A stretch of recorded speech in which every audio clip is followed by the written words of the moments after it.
The following is a Comfortably Zoned Radio Network production.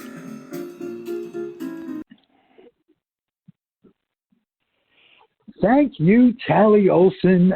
I am back. You are comfortably zoned with me, the Zig Zag Man, in Alameda, California, northern part of the great state, right across the bay from San Francisco, across the moat from Oakland, and I'm coming to you live, if you will, as live as I get. How about that?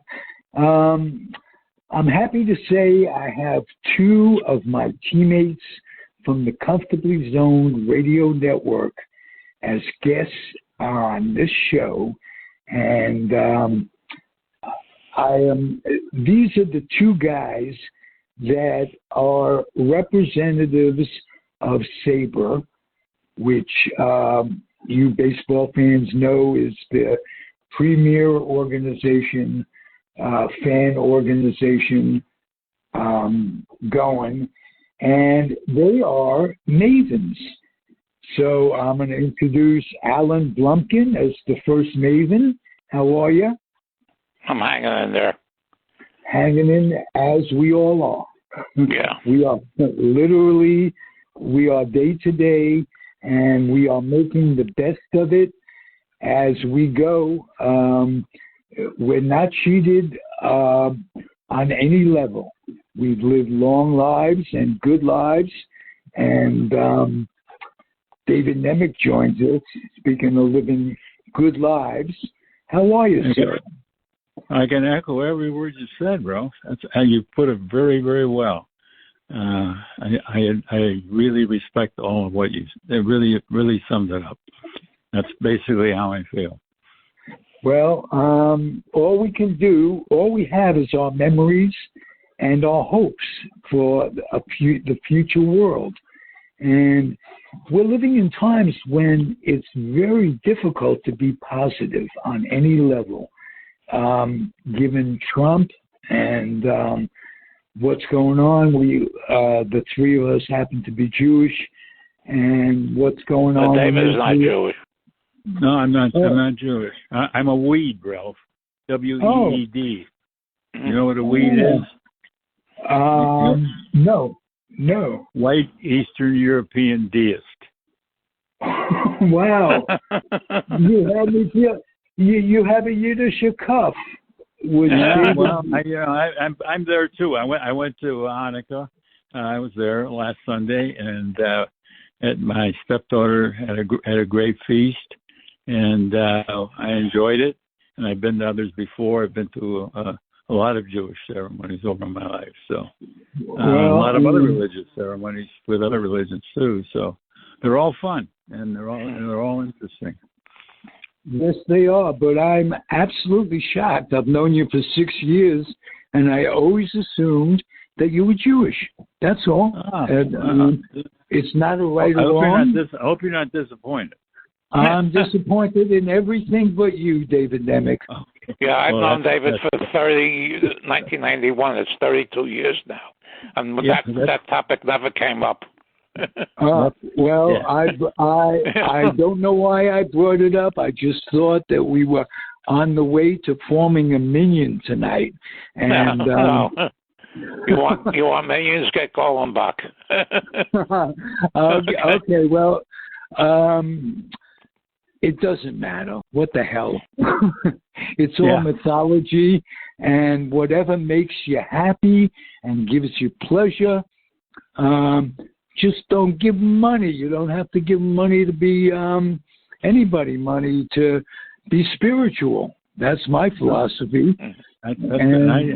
My feeling is when I see someone who needs money, I give it to them on the spot, and that's my way of doing charity at this point. Because I get all these envelopes in the mail, hundreds and hundreds of envelopes. Contribute here, contribute there.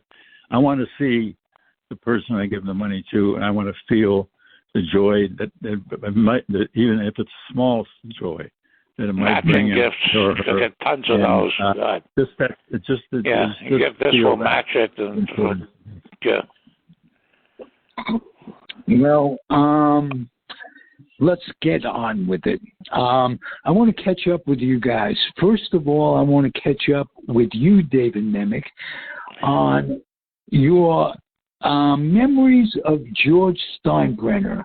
And I want to tell you, we have a new teammate on Comfortably Zoned, Sam Stith, who played with the Cleveland Cavaliers in the ABA that was owned by George Steinbrenner. Wait, the Cleveland Pipers. Pipers, yeah. Oh, that's the ABL also.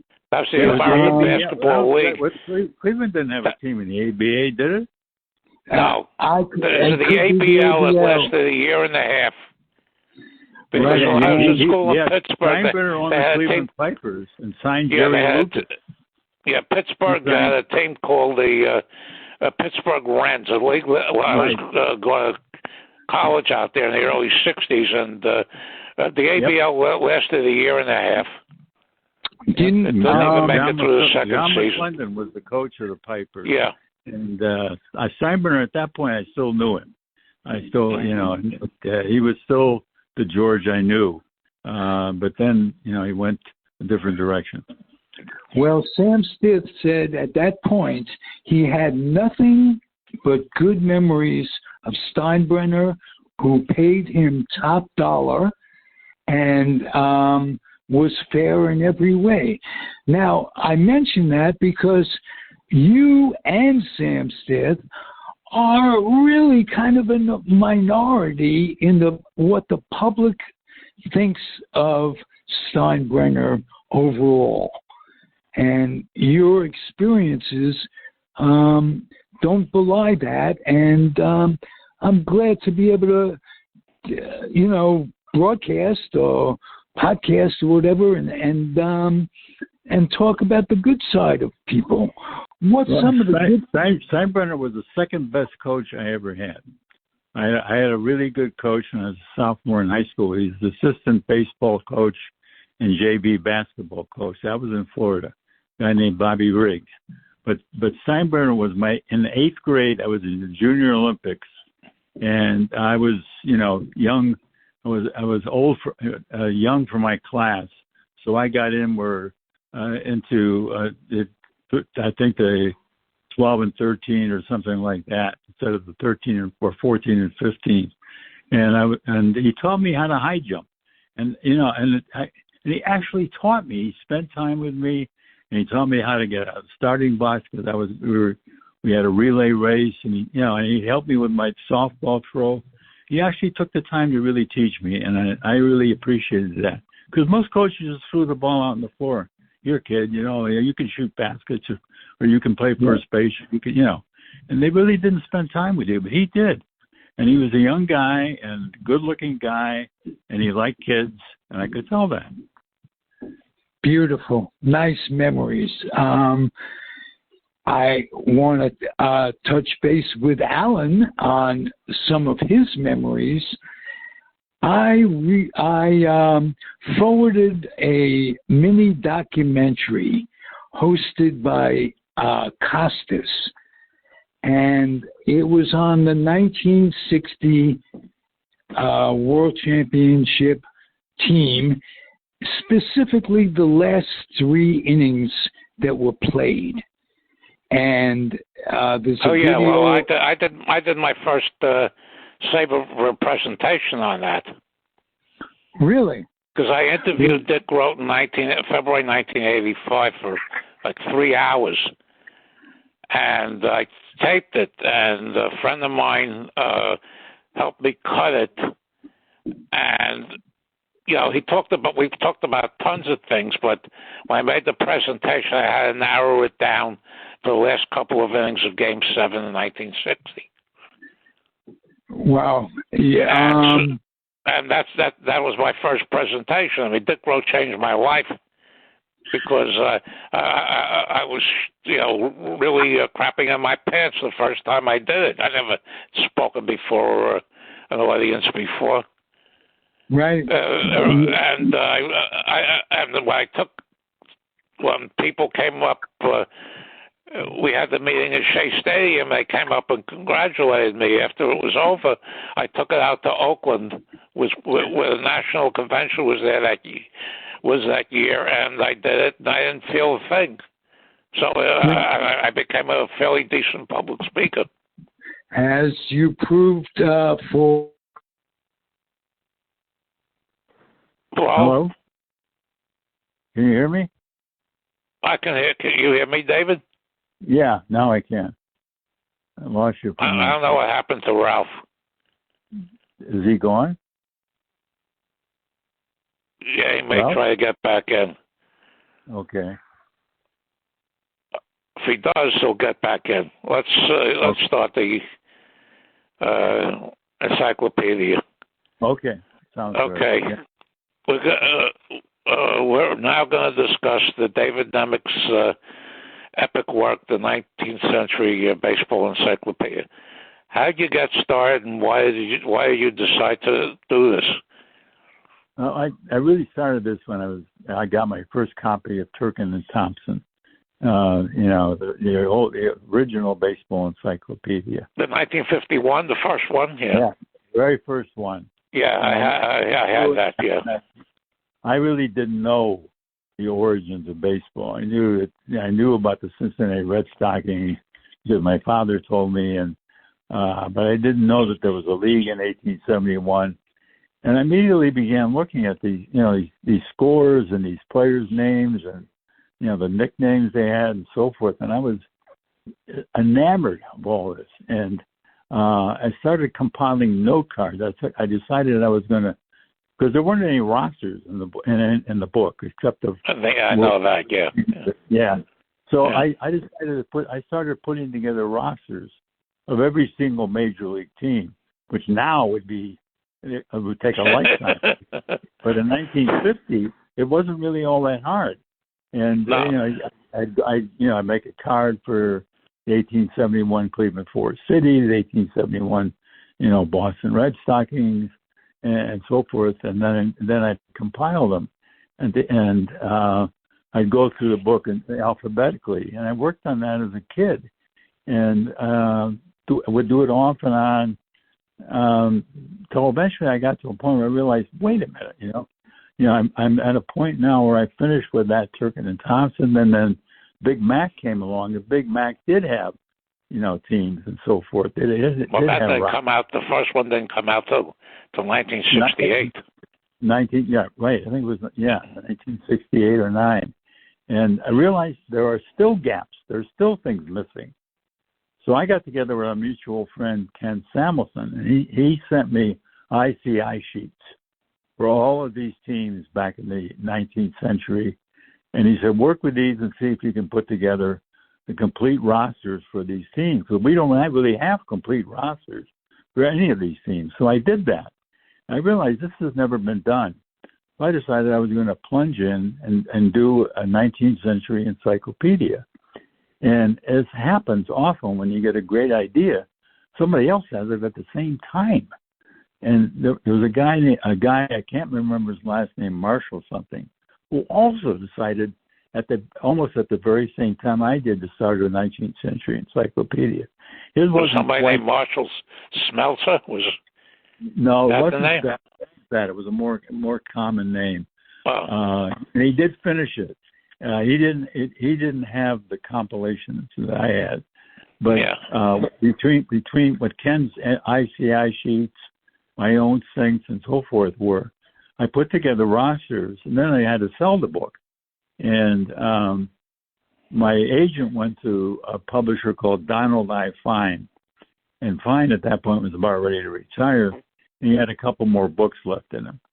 And she went to him, and he said, "Yeah, that sounds like a good idea." But, and I happened to be in New York, coming to New York, and he said he called me in, sat down, and talked to me. He said, "I think this is going to be a really interesting little book. I would like to finish my, time as a publisher doing this book." And he said, "Little book," and I said, "I don't think this is going to be a little book, Donald. I think this is actually going to be quite long." He said, "So it's a couple 100 pages, 300 pages. So what? And it'll be fine." Well, it turned out to be about 800 and some pages. That was the original encyclopedia. And even that wasn't complete. I didn't get full stats. I didn't get full rosters. There were still pieces missing. And fortunately, I got a chance to reissue the book. University of Alabama Press took it on in the 90s. And they gave me a license to do it any way I wanted to do it. And that book came out. I couldn't use as many illustrations in the book, but it was much more thorough on the stats. And I was able to do sidebars I had done in the original book. And the presentation of the stats when I was started doing them and filling in the rosters and so forth made me understand something for the first time that it puzzled me ever since I was a kid. Like the pitching distance changed in 1893, and I could never for the life of me understand why did it, in 1894, why did batting averages explode so much more in 1894 than they did in 1893? And when I finally got the complete stats for the 1894 season for Pete Palmer, I immediately discovered why. In 1894, for the first time, sacrifice hits were, designated as sacrifice hits. It was obvious the player was trying to sacrifice himself, had previously been charged as time at bats. In 1894, for the first time, they were wiped away from time at bats. So if you had 40 sacrifice hits, that gave you 40 more at bats and would lower your batting average 35, 40. I'm sorry? Hey, you stuck it out. Oh, okay. My phone died, so I'm going to push a button and continue where we were. You ready? Wait a minute, we lost all this? Well, we were just talking about why. I was just explaining to Al why batting averages, after the 1893 pitching distance came into effect, which is the current distance, of course, why weren't they as explosive in 1893 as in 1894? And my explanation when I started putting together the encyclopedia and got the complete stats from Pete Palmer for all, including, stats for games that were changed because they were protests and the protest was upheld, all kinds of crazy things changed. They changed Hugh Duffy's batting average, Sam Thompson's RBI total, all kinds of stuff in the new edition when I put it out at the University of Alabama Press in the 90s. And the batting averages were much higher in 1894 than they were in 1893. And the reason, as I just finished explaining to Al, is that for the first time, sacrifice hits were not counted as a time at bat. Anytime you actually made an effort to sacrifice, you squared the bunt, sacrificed a player to second base or third base, whatever you were doing, you gave yourself up, and even if you weren't put out, an error made or whatever, you still got charged with a time at bat. And if you beat it out for a hit, then you got a hit. That was fine. But most of the time, you didn't beat it out. You were giving yourself up. And giving yourself up, you were charged with a time at bat. In 1894, that total was erased from your total time at bats. All the sacrifice hits were erased. So instead of 480 time at bats, if you had 40 sacrifice hits, you had 440 time at bats. If you got 130 hits, your average is going to be a lot higher in 1894 than it would have been in 1893 with the same number of sacrifice hits. And that's the reason. And it puzzled me for years why in 1894 it exploded. And then the puzzle then deepened because by 1898, we were already in the dead ball era. People don't realize that. The averages started coming down very quickly. And I'm thinking, why did this happen? Why were averages suddenly coming down? And it's not because of rule change, although there was a rule change on how stolen bases were recorded and so forth. It was that pitchers had apprenticed at the new distance. They'd apprenticed at the new distance in the minors and in college and in high school. And they were now throwing at that they came in at that distance as young kids. if you started your career in 1892 in high school and came out in 1896 and signed your first Pro Bowl contract, you were already you learned to throw at the new distance in 1893, and you were right there with it. You grew up with that distance, whereas pitchers who were used to the old distance had to make a huge adjustment to the new distance in 1893, and they suffered because of it's it. Muscle memory, like in any sport. If they changed the dimensions on a tennis court, you'd have the same problem with an athlete. Exactly. Am I correct? Exactly. Yeah. It's like that. Years ago, I read a biography of Cy Young, well written by. The only problem with it is they didn't have any stats in the back. But he said that the author said that Cy Young hated every pitching change, but he had the ability to adjust to it. The guy who really could adjust, Kid Nichols. Kid Nichols adjusted everything from 1890 on, and his career really blossomed in the late 90s. Kid Nichols was the pitcher, not Rusey, not Young, but it was Kid Nichols, the dominant pitcher of the 90s. And if he hadn't gone to the minors, if he had stayed in the majors for another, instead of taking over the ownership of a minor league Kansas City team and going down there for a couple of years, taking that out of his career, he would have had well over 400 wins. He might have been considered the greatest pitcher of all time, really, when you come right down to it. Not Young, but Kid Nichols. What if Babe Ruth had a career like O'Hante's having today, where he were allowed to hit and play? How great would he have been at that point? Well, he couldn't have. He could have done both, but in those days it was not practical. I know, but what if it were practical? Who knows? You can't speculate on this because, who knows if Ohtani is going to miss the entire season pitching in 2024. Who knows if his arm is ever going to come back to pitch? Yeah, everything is speculation. I have a friend who's a Dodger fan and horrified by this deal because they're paying $700 million for a DH. Pretty much. Yeah. Can he play? Can he do it besides DH? I don't like dealing in speculation of this kind because there's really no answer. Yeah, there is. And how effective will he be as a DH? Because your shoulder, how important is that when you bat? It's not just in pitching; it's the complete game, and so it is a big speculation. But you know what I tell people, fans, when they worry about money being paid to players? First of all, the insurance will cover the team if the worst happens. And second of all, if the owners didn't have the money, if the owners didn't have the money, they wouldn't pay anyway. They wouldn't be able to pay the salary. Ralph.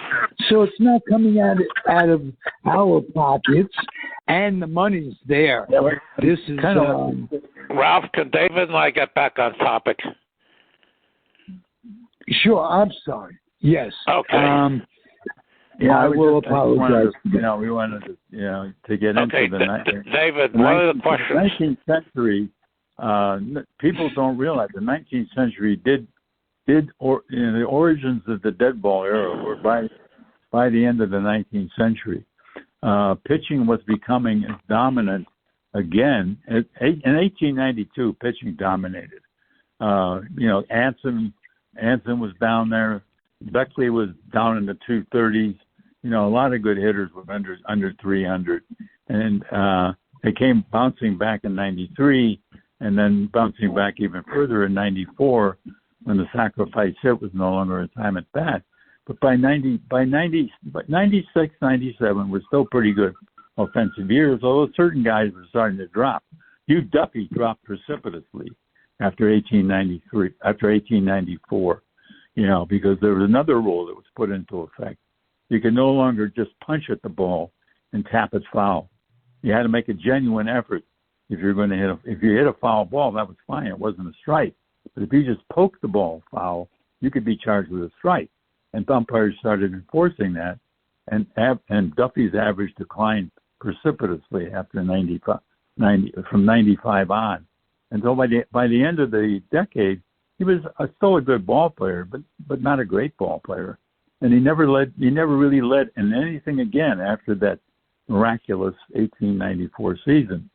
And but by the end of the decade, when they shaved from 12 teams down to 8, then that's when then they went to the American League expanded, not expanded, but changed from the Western League to the American League, and then it was a minor league in 1900 and a very strong minor league. They had a lot of pretty good ball players. They brought those players into effect in 91 and 2001 or 1901, and it swelled to 16 teams. And for a couple of years, because the American League did not have the foul strike until 2003, you still had these high batting. 1903. 1903. Yeah, you said 2003. Oh, did I? Okay. It was a little bit late.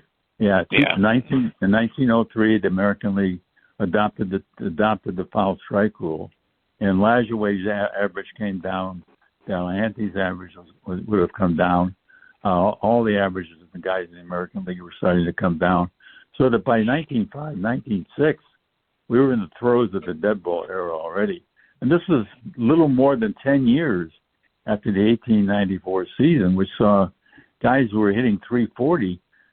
Guys like Bobby Lowe were now lucky if they broke 240, and they couldn't even. And some of these guys were just they couldn't hang on in the dead ball era, and the pitching became that strong, and the spitball came into effect, and they had a lot of changes were made in the game in that early part of the century. And mounds were installed.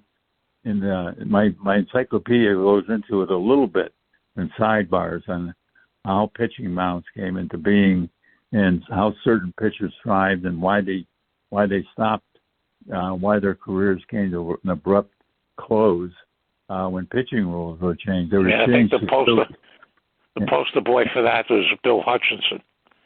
Bill Hutchinson could not adapt. Ted Breitenstein adapted very well for the first year, but never. He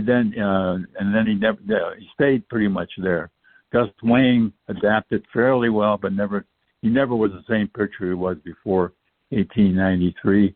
But guys like Nichols, guys like Young, guys like Rusey, who were dominant pitchers in the early 1890s, continued to be dominant. Guys like Tim Keefe hung on for a year or two and then gave it up. And guys like Mickey Welch, by the mid 90s, they were gone. Radford retired when he saw the pitching distance lengthen, and the game changed. A new crop of pitchers came on the scene. You had guys like Vic Willis, you had guys like Waddell, you had guys like Noodles Hahn. Some of them would have only one or two good years before their arms would go, but others went on to lengthy careers. And one who's very underrated is Jack Powell, because he was on pretty poor teams for most of his career. Then they have a losing record. It was 247 and 254, something like that. Yeah, he's the only one. I think the only one, the one that's in that club is Bobo Newsom. Yeah, but and Newsom was on some really bad teams, but so when I did the encyclopedia, I really enjoyed it a lot. Do you have access to all the guides from those years? I had access. Chadwick, I think, put most. I bought a guy named Ralph Horton. Put out. Yeah, I know. I have all those. I have all of those.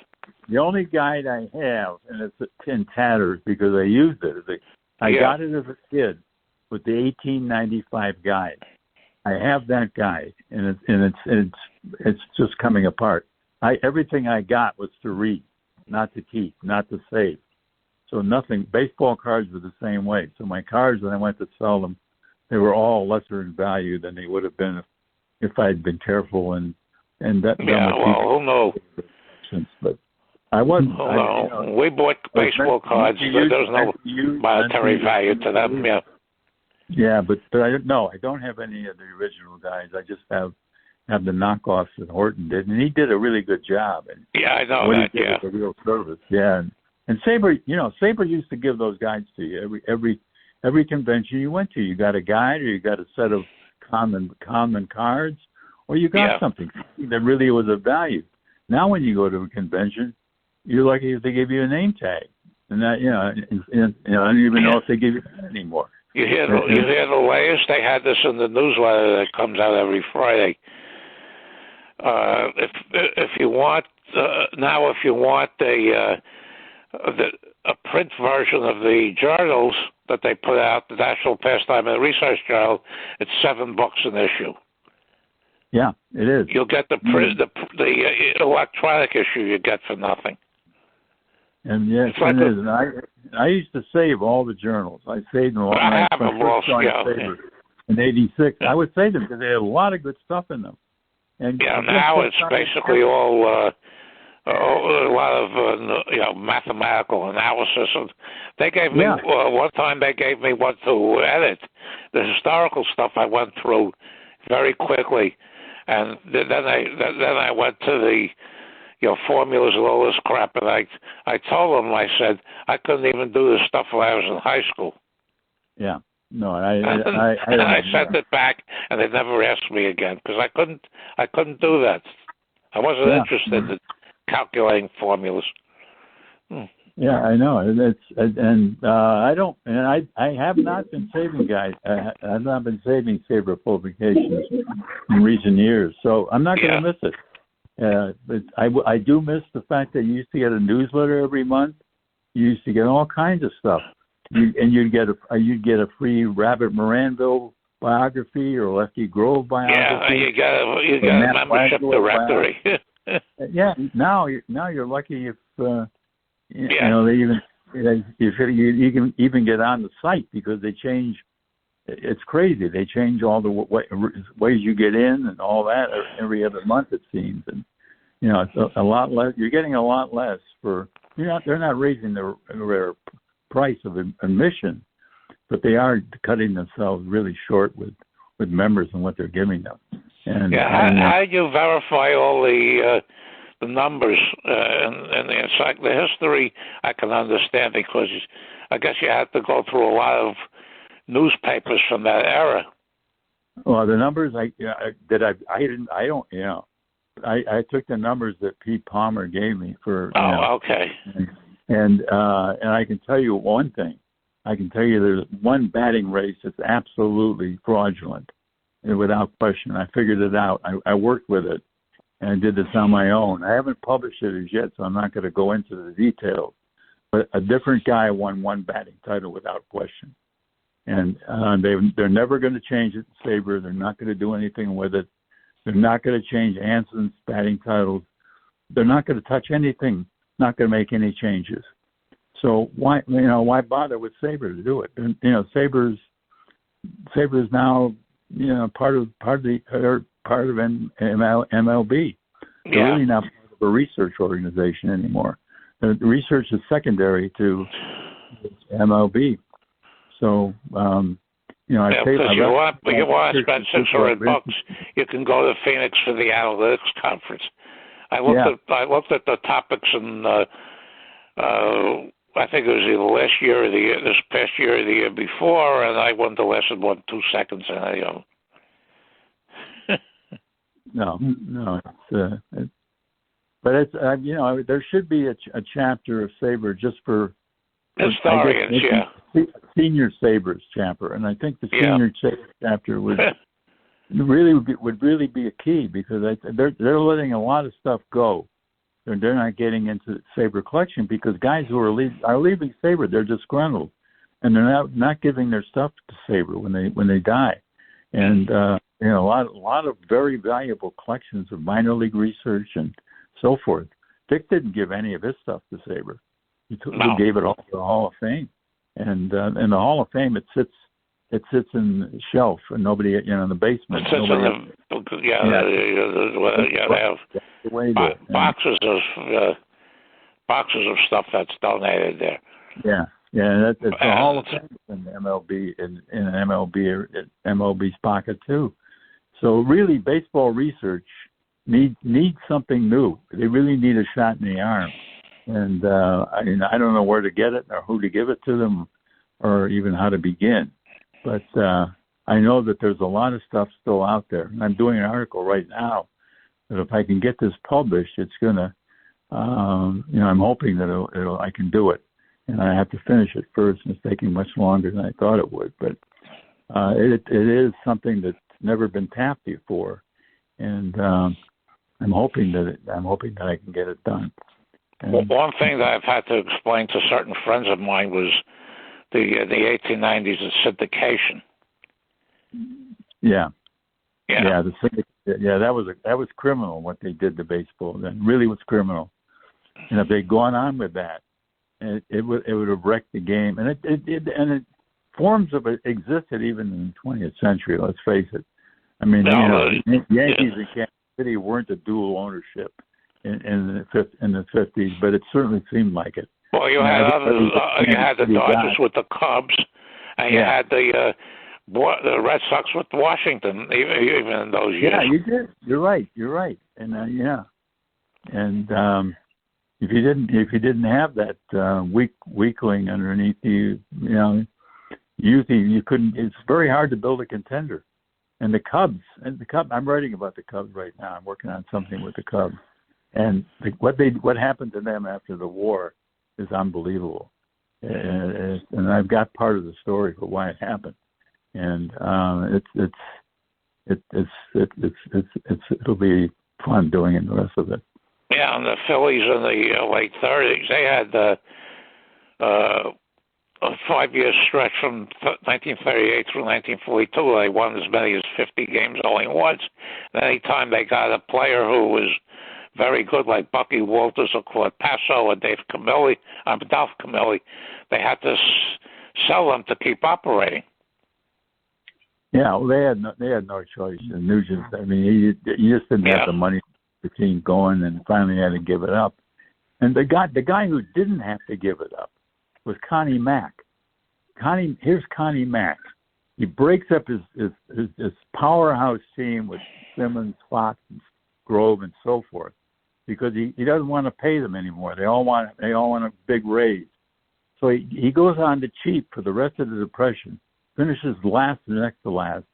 He and the A's and the Browns are down there year after year after year after year. And what happens in 1940? Judge Landis declares Benny McCoy a free agent from the Tigers. Benny McCoy goes on the market to the highest bidder. Who gets him for $50,000? Connie Mack. Benny McCoy, who lasts all of 1 year with the A's, and then doesn't come back after military service because McCoy said, I'm not good enough to play in the majors. I got my 50,000. I'm on my way.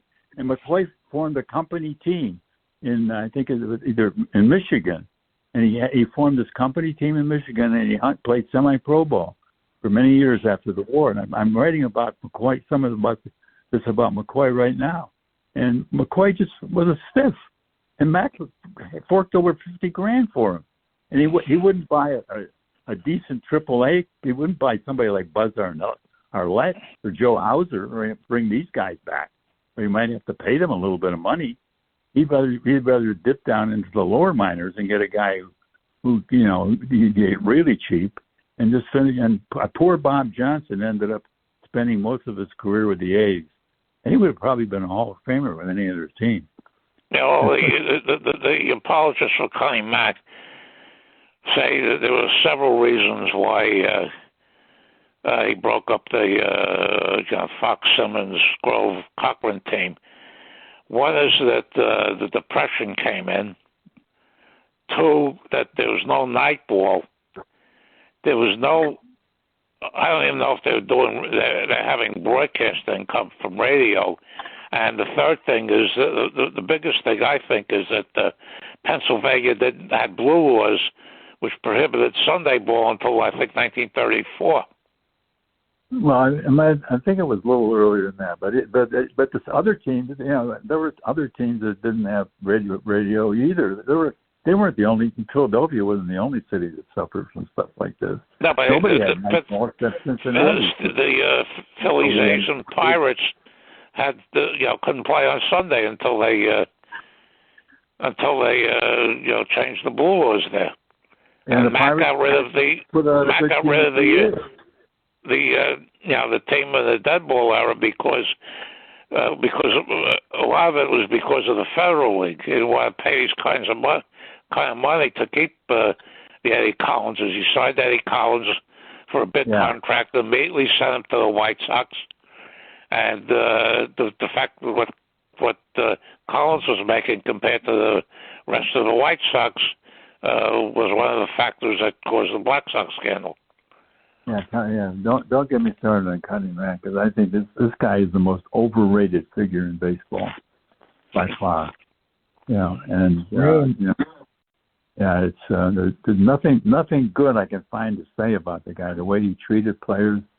I tried to talk with a couple guys on the A's, Ferris Fain and Sam Chapman, about it with them when I met them, and they were. I went to a Sabre meeting and they were there, and Chapman was anyway. Fain one time too, and they really didn't want to talk about it. But, Fain said the A's bought him from the San Francisco Seals in the Coast League. He had to take a cut. Yeah, he did, because the Coast League was going for Major League. They wanted Major League status in '46. They were pushing for it, and they had the power. They had San Francisco and L.A. who had good teams, and there was money there. There was money to. The problem was the air travel. The transportation was the problem back then. Well, it would have had a bit of third major league. Would have had to have restricted interleague. There wasn't interleague played in it anyway. So what difference did it make? They could have been a third major league, and they could have found a way to have a playoff or something for the. I don't know. But maybe you know what they did to eliminate airfare in that league. A team would come in on the train and spend like 6-8 days in the town. They play 6 games and travel on the seventh day. That's right. They would. They would come up. You'd go up the coast. You go to Portland, and you go to Seattle, and you would. You'd stay right. Well, they'd spend a week in each town, and when the teams from up north were coming down, they did the same thing when they were coming south, and they had longer series. And it was a very strong league in the post-war years. There were some very, very good players. It was fun for the player. It was fun because they were making in more than one case more than they would have made if they were called up, and they had better playing conditions, and it was a mellow way to go through your summer. It was great days. And the parks were good. The Angels played in a great park. It was some people thought it was better than Wrigley Field, and the Angels were a Cubs farm team during the war. And Field Stadium was a great place. I never got to a game there, but from what I hear, it was a great place. And I did get to a game in Sacramento, the Coast League game in '50. Oh, yeah. I don't know anything distinctive about that park, but I did get to one Coast League game there. Sacramento was a hotbed for baseball and still is to a certain extent. And which reminds me, I don't think the three of us have ever congratulated Dusty Baker from Sacramento on a great career. Absolutely. Yeah. Well, he finally won a World Series to get the Gene Walk label off. Right, right. And as you guys may know, I'm a giant apologist, and his not winning in flipping the ball was horrible. I'm glad he was able to come back and win and go out a champion. How about that? Yeah, no, I think that was. You're right. It was an important milestone for him to, try, really a signature feat, actually, in his career, and meant a lot to him. I know, and I think it would have meant a lot to Terry Francona if he could have won a pennant or a World Series in Cleveland too, but didn't happen. And Cleveland. He will always be known as the Red Sox skipper when they won, and you really can't ask for more than that. How long was it between pennants, between championships? No, it was a long time. It was 86 years, and another one who's dead cinch for the Hall of Fame the first year he's eligible was Bochy. Yeah. I think so. Absolutely. Because he had 3 with the Giants. He had a pennant with the 98 Padres. Yeah, he got one last year with Texas. Yeah. In my years as the Topps representative, I got to meet Bochy when he was a minor league manager with the Padres. He early on. And I observed him with his teammates, with his players. He had the most incredible rapport with these players that they loved him. Pure and simple. What years are we talking about? We're talking about probably 84, 85 in that. Do you remember a guy in the Padres chain named Steve Shevsky? Did you ever sign him to a contract, a baseball card contract? Steve Shevsky. I don't know if spell it, please. Shevsky. Steve Shevsky. I played ball against him in senior league ball, and he talked about the Padres he talked about exactly what you're talking about. That he was, that he played under him. And Flannery was his coach. Flannery was his coach at that time. Shevsky never got out of the. He wrecked his arm, and his career was shortened. But he did play senior league ball, and he talked about him before he became a well-known manager, and with the Giants, and how he liked playing for them. He did with a pennant with the 1998 Padres that the Yankees swept them in the World Series that year. There was something about him that he almost glowed. He was like the only other manager in those days that I can compare him with is Tom Kochman, who was with the Angels. And some guys have a way, and Boch was one of those. So I just hope and pray that he gets in. And why wait with a manager? Why not just elect him while he's alive? Because and that's a rhetorical question, but this 5-year waiting period. Yeah, but the trouble is the guys like La Russa, they make a comeback after they're in the Hall of Fame, and then.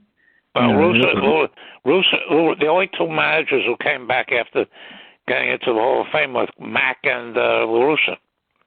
Yeah. But, yeah. And I'll tell you what you just said about Bochy. Dick Groat said when I interviewed him, he said the same exact thing about Danny Murtaugh. Yeah. Really? Yeah. Who I think belongs in the Hall of Fame. Man, Murtaugh's on my list too. Yeah, absolutely. Yeah. But that's a whole which different. goes to show you there are intangibles. It's not just a win-loss thing. It's what these players have done for other players, what these managers have done for their players. And as an example, I could just think of the antithesis of that. How many people La Russa affected in the negative? But that's neither here nor there. And but he's certainly deserving of the Hall of Fame status. And I wanted to ask Alan what he thinks of the recent Leland election. Oh, I thought Lou Piniella should have gone in with him. Okay. And because Lou Piniella took the 1990 Cincinnati Reds, who nobody thought would amount to anything, into a World Series winner. He managed the Seattle Mariners when they won 116 games and couldn't make it into the World Series. But Leland did a very, very good job. He won 3 times with the Pirates. He never played an inning in the major leagues. Leland. Oh. And 3 straight divisions, and they lost. And then after 1992, Bonds left and Draybeck left, and the team went into basement for the next 20 years. And they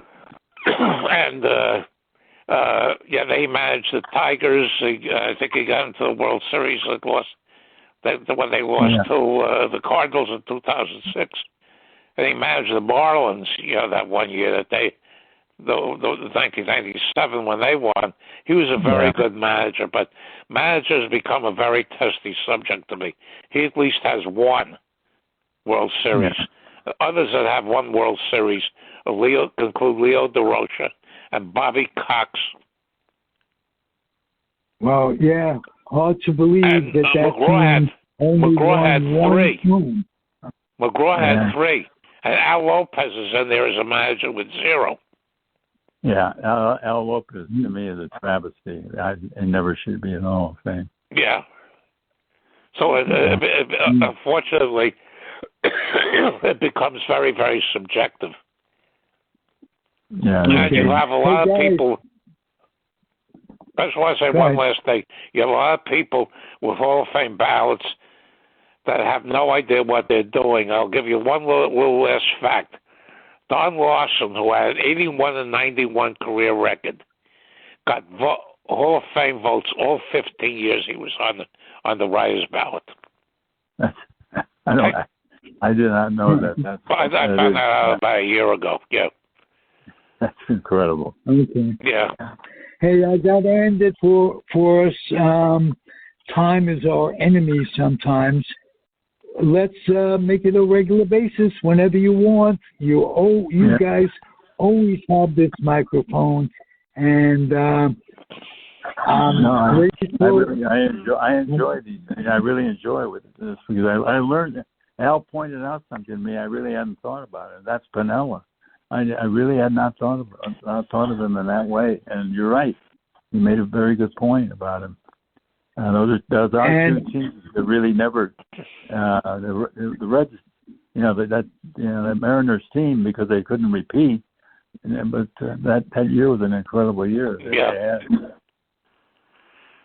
Hey, I want to make an analogy between that. Leland's in and Pinella's not, and that's wrong. It's wrong that both Pinson and and Allen are not in, but Pinson needs to go in before Allen. My opinion. What really hurt Pinson is that from 1963 through 1968 were I call it dead ball 2. Yeah, and he got caught in it. He got caught. His peak years was during that during that time, there were a few players that fell into that, and but if you look at this, 1968 was the lowest year I had interest because every game was 1-0 and 2-1, and hey, gentlemen, the time is getting to us. Well, okay. I have no choice, but we'll talk again soon. Stay healthy, ladies and stay healthy. Both of you as well. I really enjoyed it. You guys, all my audience, holidays. Stay healthy. Let's do it again as soon as we can. Okay. I've really enjoyed it. Thank you. Bye-bye. Thank you very much. Pleasure to be with you again. Thank you for being here all the time. Adios. Thanks for listening, everybody. Comfortably Zoned Radio Network. Happy New Year. Happy Hanukkah. Happy Kwanzaa. Happy any damn thing you want. Happy Rockefeller, for crying out loud. Yeah. Okay. So, talk soon. Happy Chandler. Yeah. Okay. Okay. Bye-bye. Bye. The proceeding has been a Comfortably Zoned Network production.